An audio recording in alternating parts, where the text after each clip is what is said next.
In the current age of social media, your attention span is being fought for on a daily basis. There is this ongoing war constantly fighting for 5 minutes of your day, or in some cases, maybe an hour. It can feel overwhelming and exhausting to exist online, with constant key jangling from corporations, services getting worse but the prices are climbing ever higher and higher, and the general enshittification of most things digital. Not to mention the rampant censorship issue when it comes to movies and media, which could be again a whole topic in itself, but that's becoming a problem with streaming services too. As the new Roaring Twenties has been unfolding, we have been observing late-stage capitalism digging its claws ever deeper into every facet of our day-to-day lives. From paywalling the features already in your car, adverts appearing in your streaming subscription, or even just being locked out of your own printer for refusing to pay $7 a month to use it. Okay, listen to me.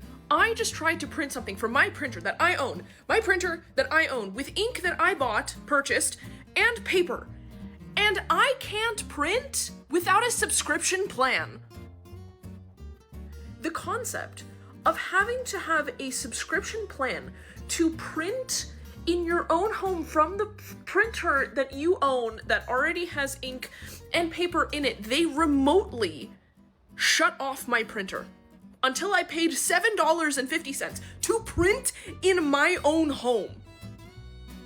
To print on my printer that I own in my home. It should come as no surprise that people are getting sick of paying a premium on services that continue to decline. There was actually a book written about this by Cory Doctorow in 2022, who coined the term Enshittification to describe the concept of platform decay, explaining how online platforms such as Facebook degrade over time but continue to maximize profits for shareholders. And he illustrates this concept in a 3-step process, starting with a platform being good and enjoyable for all of its users, but then over time businesses are given priority, diluting the experience for the average user, essentially just using them as digital livestock for advertising. But then eventually even the businesses get given the middle finger, as they are then expected to pay more and more to advertise to their consumers, as their ability to organically reach the online masses gets more and more limited. Literally everybody loses in this game, apart from the shareholders, of course. Think of the poor shareholders, we can't have them losing money. And we've seen this happen literally everywhere, including outside of social media platforms. From Uber offering this priority service where unless you want to pay more money, you're going to be made to wait longer. Or despite the fact that most people claim to still receive the same shitty service that they would have received if they hadn't paid for this priority package. All the way to dating apps having their core features paywalled, keeping people perpetually single and paying for the privilege. And this is all paired with the rapid decline in the economy, where people are barely able to afford enough groceries to fill up their fridge while still being expected to pay a staggering £30 a month to talk to AI on Tinder. A quick tip to the men on dating apps out there: we can tell that your bio is AI. I can tell that your bio was written in ChatGPT. It's a fucking bio. You can't write a bio. And you know it's bad when Pink Pantheress is putting out banging music videos like this. She may as well just be holding up a clock with 2 minutes to midnight on it, because this is the most imminent recession indicator for anyone who is living in the UK. When music videos get good again, just like this, we are cooked. Alan, we are so fucked. So it should really come as no surprise that we're starting to see a rise of a new trend online, which is all about going offline, or more specifically, going analog. Where netizens are claiming to return to the good old days of using brick phones, iPods, and disposable cameras. But is this nostalgic return to tradition a good thing, or is it just another cash grab in a very consumeristic society? I thought I would come outside mid-video to touch some grass. It's not real grass, it's AstroTurf. It's hot, it's well hot right now. It's actually really, really hot. I don't know if any other British people have been struggling because of the heat, but I have. It's been hell out here. It's been insufferable. If you're not aware, England, when it comes to heat, has nothing. We don't have air conditioning. We don't have any kind of system in place, right? We rely solely on the really bad tower fan that we got 4 years ago that oscillates and sounds like it's dying on every single breath it takes. We rely on swimming in our bins with a cold drink or going to the local beer garden, which is as good as our backyard. Summers in England aren't a joke. We are suffering out here. So when I tell you that today's video sponsor has come in clutch, I am not exaggerating, because oh my god, holy drinks have been a godsend, no pun intended. Now, I have always been an energy drink enjoyer, and some might say a connoisseur. I can always be found with an energy drink in hand, and I have spent way too much money on tiny metal cans on a daily basis. Is it good for me? Absolutely not. But do I need them in order to actually focus until the NHS pulls their finger out? Yes, I do. However, I actually tried out the starter set by Holy Drinks before actually taking the sponsorship because I wanted to know if the stuff was any good, because to be blunt, some other powdered energy drinks, no names shall be named, have tasted like liquid paracetamol. Like, they have been so dry, so dusty. I ended up binning a bunch of the tubs that I got sent because they were so bad, and I didn't take the sponsorship because it sucked. But I'm happy to report that I do heavy with Holy Drinks. So for me, my personal favourites so far from Holy Drinks have been their Hydrate and their iced tea flavours, with my personal favourites being the peach and black tea, the hibiscus vanilla and raspberry tea, and also the white peach Hydrate. Although if you are interested in the starter set, it also comes with the energy sachets and some milkshake sachets as well. So basically you can kind of just try everything out. And again, admittedly, I might be a bit biased because the weather has been brutal, but I do regularly find myself in between using the 2 lights in my room or sitting at my desk, again in a house that is insulated to fuck because the UK is not built for heat, doing laps to the kitchen to fill up my shaker cup with some basic ice, putting in my powder, some water, and then heading back to whatever it is that I'm doing. The drinks are sweet without feeling sickly and heavy or giving you that horrible like fuzzy feeling on your teeth. And as somebody who does spend most of their time at a desk, it's nice to know that the iced tea flavours do contain high vitamin C and all of their drinks are 0 sugar, which means I don't feel bad about going for a second or a third. At the end of the day, staying hydrated is kind of a non-negotiable for literally everyone. Like, we all have to be hydrated. And the starter set is just a mint way of finding out which flavours you actually like and which ones you'd actually want to buy a full tub of. So again, it is a good way of just kind of cycling through what they offer and picking your favourites. You can use my QR code on screen, the link in the description, and of course use code ADDY for 10% off of your order. Big cheers to Holy Drinks for sponsoring today's video, and let's go inside. I've touched enough grass, actually. So what is the going analog trend all about? Well, with smartphone addiction becoming a growing concern, especially with young people, with them becoming more akin to a slot machine, enticing us to doom scroll ever more into a constant cycle of slop, many people are starting to yearn to curb their addiction by the reintroduction of older technology that simply doesn't have this algorithmic push built into it. Devices that don't require an internet connection, actually buying and owning physical media rather than just having it available to stream on places like Netflix or Spotify, journaling instead of writing a hateful tweet to a stranger on the internet, and anything that just stops us from doom scrolling and takes us back to a time where we were just more offline. Some people are using their old Nintendo DS to avoid watching Instagram Reels. Some are starting to use film-based cameras in order to recapture the magic of taking a photo or finding that moment in something you're enjoying to keep it forever, rather than just filling your iPhone camera roll up with thousands of unseen images, as well as just adopting a host of grandma hobbies such as crochet, knitting, stitching, anything like that. Anything that is very, very offline and basically is a moment to yourself to just enjoy. With many people reporting it has had a huge improvement on their mental health, saying, you know what, it really was that damn phone the whole time. But I know what you might be thinking. A Nintendo DS and an iPod isn't really analog, and you'd be right. The going analog trend has become a catchy name, even if some of the things within it aren't exactly accurate. It's more so being used to describe a renaissance of more retro technology, rather than specifically only analog. So I suppose going offline seems to be a more appropriate term. The hashtag going analog seems to have been mostly coined by American users, who either don't seem to know the difference between analog and retro tech, or just don't really care. However, things like journaling, scrapbooking, typewriters, and vinyls are more accurate to the going analog ideal. A lot of people will be quick to point out that a flip phone is in fact not analog, but for the most part this term has stuck regardless. And to be clear, it is a genuinely well-meaning movement with understandable intentions. People are tired of letting algorithms rule their lives, and they want to reclaim control of the technology that they pay a premium for. They want to actually own things rather than essentially rent them. Retro technology typically doesn't forcefully update its software and degrade over time, or just cut off its service entirely to the user who purchased it. I have had my Kindle for probably 100 years, and before I got my Kindle it was from my grandma. It has color, it's old, it's bulky, none of the new cases fit it. I love it so much, but I just got this email from Amazon. What? I'm sorry, 14 years later, yes I know, but May 20th they're discontinuing my Kindle. I'm besotted. I don't know what to do with myself. What do you mean? What do you mean? Amazon, how can you do this to somebody? What? I won't be able to download new books. Excuse me? That's like one of my hobbies, is downloading books I'll probably never get to in my lifetime. I'm hurt, so I'm gonna need all of your recommendations. What do I do? What Kindle do I buy? I want the color one, but I was looking at Amazon. They're expensive. Girl can't afford this in this economy.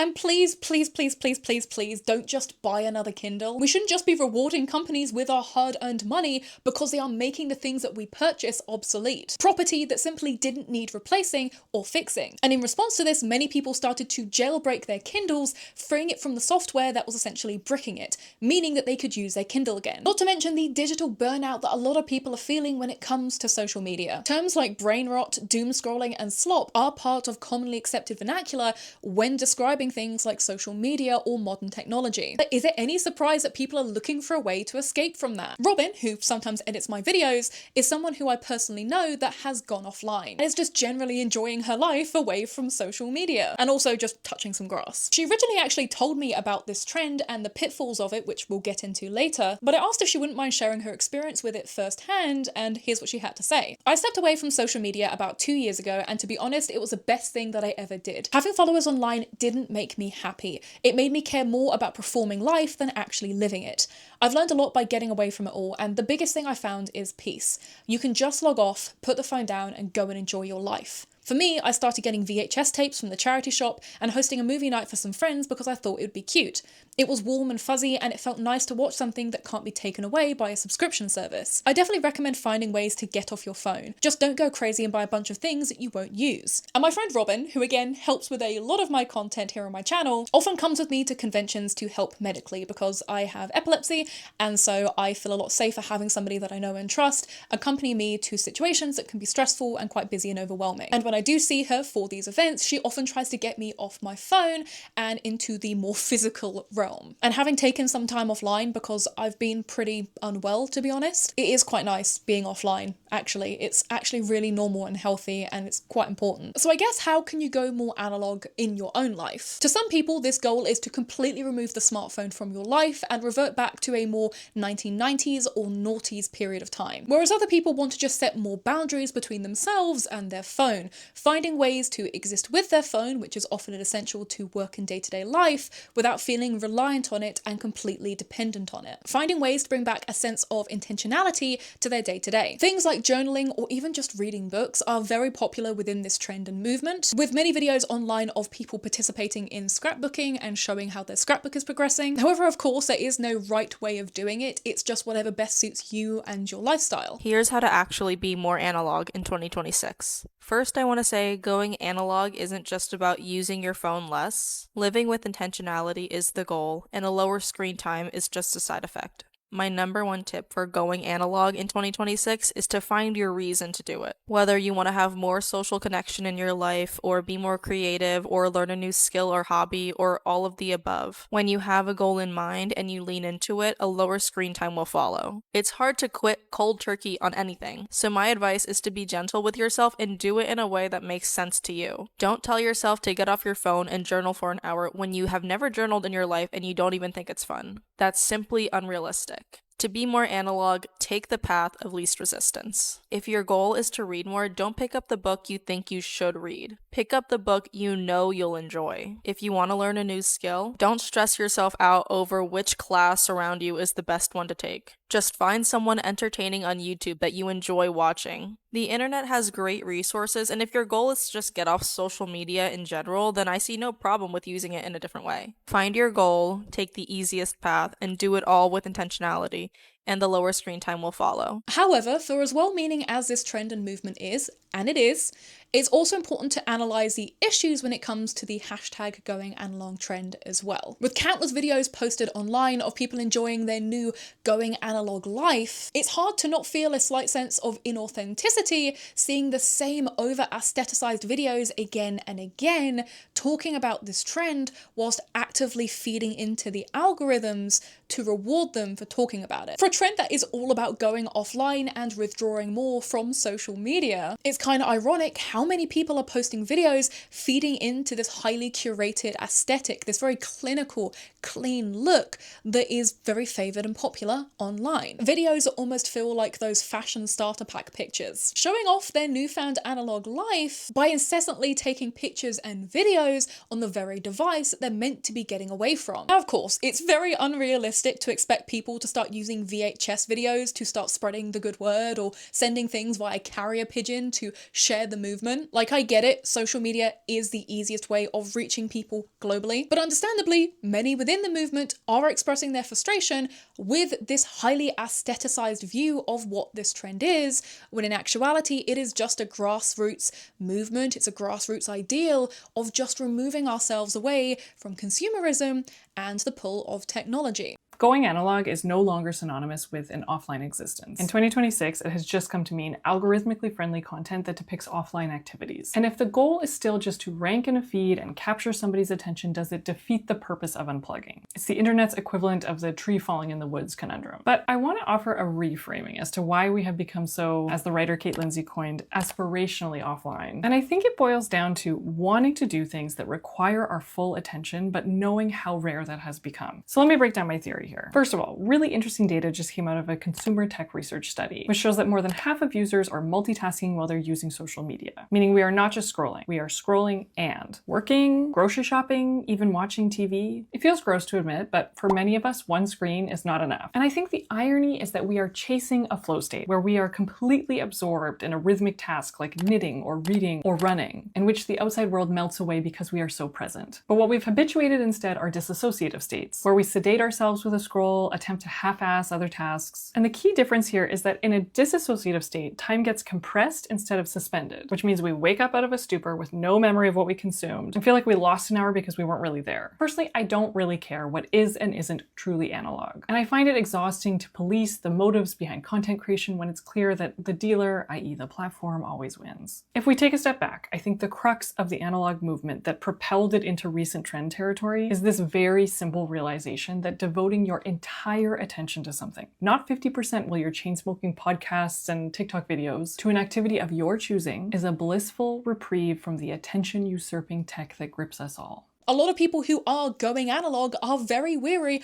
of the influencers who are also participating in this trend. Analog basket hauls, videos of these people going to the shops to buy things for their going analog journey, filling a basket at home with the same crochet and colouring book kits found on Amazon. Despite the trend originating from the very pushback against corporations' greed, corporations like Amazon. It can be very frustrating seeing people performing this idea of taking their lives offline and filling their expensive homes with more hobbies and tat that will likely go untouched after a week. Not to mention all of the TikTok shop promotions as well, where people are using the going analog trend as a way to push these cheap digital cameras to get that retro analog look to their footage, to get this retro film look, all despite the fact that you're paying £22 for a mass-produced camera that you're likely not going to touch again. It's just fast fashion in a different font. We do not need this £22 unbranded digital camera to go analog. That is silly. There are cameras at charity shops and boot fairs. Like there are so many in existence.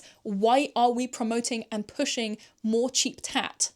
It's just silly. Buying a colouring book off of TikTok shop isn't going analog. It is quite literally the antithesis of what the movement is. Which now leads us to the infamous analog bag. You may have seen a few people posting about this over on TikTok. This bag was coined by a lifestyle influencer called C.S. Campbell, a catch-all tote bag filled with analog items and hobbies to combat doom scrolling. It actually got picked up and talked about by Business Insider and ended up becoming a fun, quirky part of the analog movement. And this creator has posted many follow-up videos since the initial one's virality, proud to be the inventor of this new analog bag trend, coining lifestyle terms like 10% fanciful to describe putting 10% more effort into your day-to-day, all sharing her whimsical analog life. She says herself that she spent a long time trying to learn how to replace her bad habits of scrolling on her phone, and since becoming a mother, she's really wanted to curb her screen time. And the bag became a big hit, but not as a product to be sold, but as a concept for people to adopt. And as such, people were quick to make their own version of an analog bag. showing off all the things that they like to put in them and the different hobbies that help them keep off their phone. Although some analog bags have left more to be desired with viewers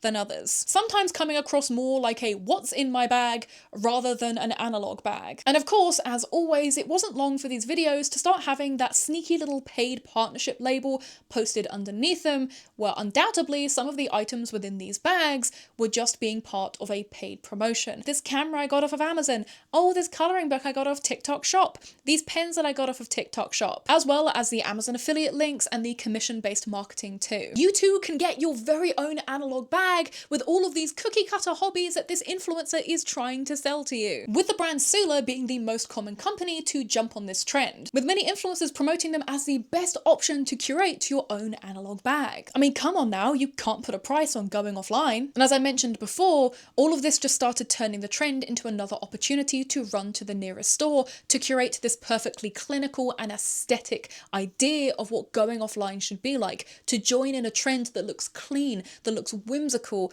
but just relies on you spending money. With people's daily analog bags becoming bigger and bigger to the point where it's almost comical, piling up more hobbies and craft items than just seems practical. The original creator of the analog bag, C.S. Campbell, ended up making a statement about the direction that the trend was going. This is an analog bag. This is my invention that went viral last year for helping people stop doom scrolling. There are a few misconceptions about it that I want to clear up. After like 10 years of researching how to change a habit because I was so convicted about my screen time habit, made up this bag compiling all of the science that I had researched about how to actually change habits, like doing things that actually work. First misconception is that it's just a place to store all of your crafty activities. People tag me all the time saying, this is my analog basket, or this is my analog tote. It's this huge basket of analog activities, which is totally fine. I'm just here to help people replace the habit and have success killing their screen time addiction. I invented this bag as a small carry-all tote that would be as convenient as your phone. If this is a huge basket of my analog activities, am I gonna bring that from room to room with me? No. Am I gonna bring that in the car? Am I gonna bring that out to a bar or in the park where I will have lots of temptations and time to scroll on my phone? Small, compact, and whatever you're grabbing your phone for, that's what you put in your bag. Number two is that I didn't invent it. This is something I'm kind of passionate about because I think in a female-dominated industry like social media, very easy for the culture to be like, oh, it's fine, like everybody else can take this, just be demure and let it all roll away. But when you invent an idea and it's really great and catches on and is popular, there is nothing wrong with saying, I put a lot of work into this, I'm very proud of it, and it's mine. Business Insider, Vanity Fair, The Guardian, Marie Claire have all credited me after doing their journalistic research, and I'm really proud of that. Number three, that you can put all kinds of digital activities in here. I am not God, obviously. Because it's something that's supposed to curb your screen time and your digital addiction, or putting iPads and video games in there, that might be setting you up for failure from the start. And number four, that it's not a new idea and it's just a purse. No, I didn't invent throwing cards or your knitting project in your purse, but creating something with a similar convenience to your phone to replace those addictive activities is a new idea, as well as it being a physical reminder by your side that you want to curb your screen addiction. Throughout 2026, we have seen the analog bag spike in popularity. This year has been coined as the year that everybody is going analog. It's been reported on everywhere, although not everyone is convinced that this movement is as helpful as it seems, with some claiming that this is the same repackaged nostalgia that every generation gets fed past a certain point. And again, it's not hard to see where these detractors are coming from. Some are suggesting that buying an analog bag or picking up hobbies just based off a trend isn't helpful to the core message of what going analog is, or curbing the issue with needing constant stimulation from outside sources. That we need to just learn to be still and learn to let our brain process things without loads of outside influence emotionally regulating us. Although the biggest concern that people have is that this is just another micro trend that will be very quickly thrown out of the window when the next trend comes along, with some mocking the analog bag as just another notch on the belt of those who constantly follow trends, or the girls who see themselves as hobby girls, over-consuming on anything crafty to then just jump to the next thing as soon as it becomes popular. C.S. Campbell also gave her thoughts and concerns on how the trend was evolving and unfolding. Everybody wants an analog life, but nobody wants to put their phone down. Everybody wants that 2026 analog life. I see it all over my For You page, and that is amazing. That's what I dedicated my 2025 to. I really do think I helped pioneer the analog movement. Key is not to film yourself doing everything. Screen time is morally neutral. Do not feel bad. You're not a bad person for having high screen time. But if you want an analog life, you cannot be filming everything. The point of analog is that your phone isn't a part of it. People are calling the analog movement nostalgic, which I totally reject. The analog movement isn't a return to the past. It's a response to our collective digital sickness. It's a searching for a solution. When sedentary jobs were introduced, that was when organized exercise started. We see a need, we see that we're starting to get sick and we need to do something something about. With the rise of all of our digital diseases, that's what the analog movement is. The point is that you are unplugged. So it's fine, of course, to like record yourself every once in a while, but you need to have things that are just for you that you do not record, that your phone is not a part of. When you're recording yourself painting or knitting or whatever, that does something to yourself because you're like, this is going to be for a performance aspect. This is something I'm going to put forward to the court of public opinion. I'm telling you, there is such a difference of those things and then just an analog life that is lived unplugged, that has nothing to do with your phone or anything on the internet. I did this for a whole year and I had a very analog 2025. My screen time was at an all-time low. If you want the beauty of an analog life, it is so important that you are thinking about your life offline as just yours. You want the feeling of that delicious analog offline, my brain works again? Your phone needs to have nothing to do with it. With her concerns of it just being another aesthetic to perform to, rather than a meaningful change that will better somebody's life. And realistically, it's kind of hard to tell the way that this movement will go. It could go the way of many other microtrends that have come and gone in recent years, or it could be the start of a cultural shift of rejecting the things that we are told to accept. Rejecting AI slop, predatory algorithms, and subscription services. And realistically, I do think everyone can benefit from stepping away from their phone that bit more. Invite your friends over for a movie night or a hobby night. Do those goofy little PowerPoint presentations on a weird niche topic that you can research. Sure, that's not going analog in the true sense, but you are spending time in the real world with people. You're forming memories with those around you. I think it's very easy online to get so sucked into random drama, random niche discourse, that you just forget that in the real world, half of that doesn't exist. It's the same with like J-fashion communities and all of this online discourse surrounding them.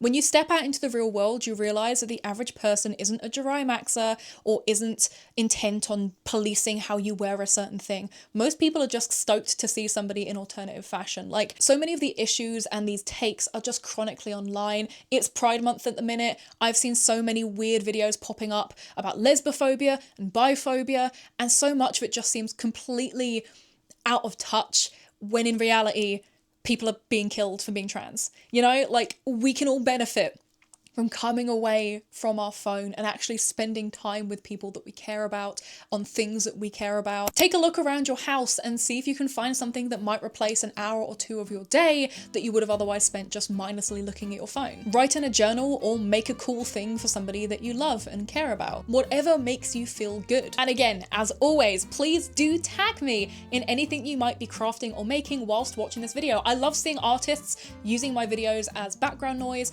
for the stuff that they're making, because I love seeing people be crafty and creative. I love real artists. I love them, Charlie. I love them. I love seeing what you get up to. Yes, you behind the screen who's watching this, I'm talking to you. Tag me on Instagram. What are you crafting? What are you making? Like, what have you got there? Show me. What have you got over there? Let me look. What are you making right now? But seriously, let me know what you think down below. Is this going analog something that you see being a micro trend, or something that does end up sticking around long after the popularity of those who are exploiting it fades out? Do you think that this is just nostalgia bait, or do you think that this is a real resistance against a future that we're being marketed? Have you been spending more time offline, and if so, how have you been filling that time? Admittedly, as somebody who is a huge cinephile, I love movies, I love media. One of my favorite things to do is go to the cinema to directly support movies and cinema. I love supporting cinema. I will buy so many movie tickets in a year. I love doing it. Also, I love buying DVDs. I love buying hard copy media. I recently bought season 1 of Smiling Friends on DVD. I want to buy the other seasons when they are eventually released, because again, you just never know if it's going to get taken off a streaming service. Like, this was originally on Channel 4 for a bit when they had the license, but then the new season wasn't on Channel 4 and it wasn't anywhere in the UK when it was streaming, and that sucked. And so I just bought the hard copy, and I tend to do that now with stuff that I like. When Obsession comes out onto DVD, which I saw in cinema, it's amazing, I'll be buying that on DVD. I'll be purchasing the hard copy of that. I own all 3 DVDs and the full DVD in English of Malice Doll, and I bought all of these because this is a kind of thing that could eventually get lost to time because it's not on streaming services, it's not available anywhere. So again, I wanted to have the hard copy version because I feel like with some anime, if it's not on streaming services, you're going to struggle to find it. And I'm not here to encourage anyone to sell the 7 Cs, but at the end of the day, the options become very limited. Supporting cinema and buying DVDs is just one way that I like to go analog. I personally just like to own things. I like having the actual thing itself to keep for me. And speaking of supporting artists and supporting media, I want to give a big thank you to my beautiful patrons, everybody from the casual tier members all the way to my Oshia tier members, with these being Nina Hopkins, Falky Gone Missing, Lucy, Shy Raw, Harakivo, Danny16, Sweet Misery, Meryl Lyram, The Galmar, X-Lace_Zale, Cielo Harmonia, Neon Ferris Wheel, Florenciaga, Corey Kitty, Shelby, Hive Angel, Onyx, Kira, Mooney, Icy Law, and Tadashi189, as well as all of my beautiful otaku tier patrons as well, who all directly support me and the content that you're watching today. The support over on Patreon has helped me a lot when it comes to my health. I had to take a little bit of time away, and so having the ability to do that was in part thanks to Patreon and security that Patreon provides, which is always really, really nice to do. But of course, you do get benefits for supporting the Patreon. For the casual tier members, you get ad-free and downloadable viewing of all of my public content, as well as some behind the scenes access. And for Otaku and Oshia tier members, you get exclusive access to Patreon exclusive content, such as my vlog on the Kanamara Festival over in Kawasaki. If you know what that is, you know what that is. I'll put some footage, but I might have to blur it. I have another vlog from Japan coming on Tuesday, which is of a little kind of tea party that I had in Harajuku. Again, it's very nice, chill content. It's nice, fun stuff. I'm also going to be doing some figure unboxings and some decluttering videos over there.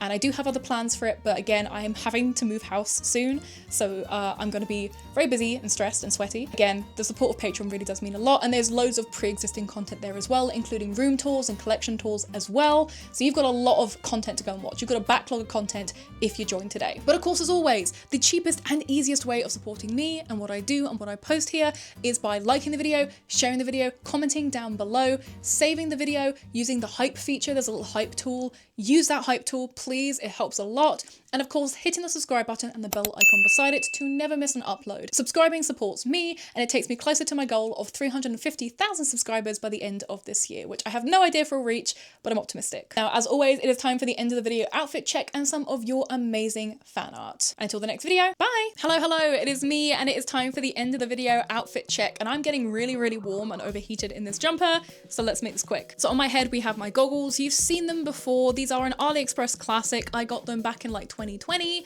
and I just wear them loads. Like, these are bomb-proof at this point. Like, they have had a life and they're still going strong.